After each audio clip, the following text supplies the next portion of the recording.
ایک وقت کی بات ہے، ایک چھوٹا سا خرگوش تھا جس کا نام چاند تھا۔ چاند کا رنگ سفید اور کافی پیارا تھا۔ وہ اپنے دوستوں کے ساتھ جنگل کے ایک چھوٹے سے گاؤں میں رہتا تھا۔ چاند کی زندگی میں ایک کمی تھی، اس کے پاس کبھی زیادہ کچھ نہیں ہوتا تھا۔ کبھی کبھی اسے اپنے کھانے کے لیے بھی محنت کرنی پڑتی تھی اور اس کا دل اداس رہتا تھا۔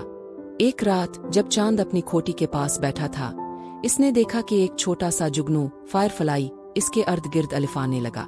جگنو کی روشنی سے بھرا ہوا چھوٹا سا جسم تھا جو چاند کی اداسی کو دور کر رہا تھا۔ جگنو کا نام نور تھا اور وہ چاند سے کہنے لگا، چاند کیوں اداس ہو؟ کیا تمہارے دل میں کچھ غم ہے؟ چاند نے ذرا رک کر جواب دیا، مجھے اپنی زندگی کافی بیکار لگتی ہے۔ میرے پاس سب کچھ نہیں ہے۔ میں اپنی زندگی میں کچھ بڑا کرنا چاہتا ہوں مگر کوئی راستہ نہیں ملتا۔ نور نے اپنے پچھلے پاؤں ہلاتے ہوئے کہا، میں تمہیں ایک راستہ دکھا سکتا ہوں لیکن تمہیں اپنے دل سے بہت محنت کرنی ہوگی۔ چاند نے نور کی بات دھیان سے سنی اور سوچا، اگر یہ جگنو مجھے مدد دے رہا ہے تو کیوں نہ اسے اپنی مدد کے لیے پوچھوں۔ پھر نور نے ایک پرانی کہانی سنائی۔ اس نے کہا، مجھے یاد ہے ایک وقت جب میں ایک چھوٹے سے گاؤں میں تھا۔ وہاں ایک پہاڑ تھا جس کے اندر ایک خزانہ چھپا ہوا تھا، لیکن وہ خزانہ اس وقت تک کسی کے ہاتھ نہیں آیا جب تک کسی نے اپنی ہمت سے اس پہاڑ کا سفر طے نہیں کیا۔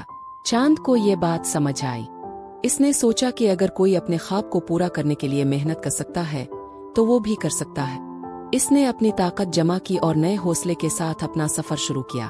چاند اور نور ایک ساتھ پہاڑوں کی طرف چل دیے۔ راستے میں کئی مشکلات آئی لیکن نور کی روشنی سے چاند کا سفر آسان ہو گیا۔ نور نے اسے بتایا کہ مشکلات سے گھبرانا نہیں چاہیے کیونکہ سفر میں ہمیشہ زندگی کی سب سے بڑی سیکھ چھپی ہوتی ہے۔ جب چاند نے پہاڑ کی چوٹی تک پہنچنے میں کامیابی حاصل کی تو اس نے دیکھا کہ اس کے خواب سچ ہو گئے ہیں۔ اس نے سیکھا کہ زندگی میں کبھی بھی اپنے حوصلے کو نہیں چھپانا چاہیے۔ جب انسان اپنی پوری محنت سے کسی مقصد کی طرف بڑھتا ہے تو وہ اپنے خواب ضرور پورے کر سکتا ہے۔ ایک چھوٹا سا سفید خرگوش خوشی خوشی اپنے گاؤں واپس جا رہا تھا۔ اس کے چھوٹے چھوٹے پنجوں میں پرانے مگر مضبوط چمڑے کے جوتے تھے۔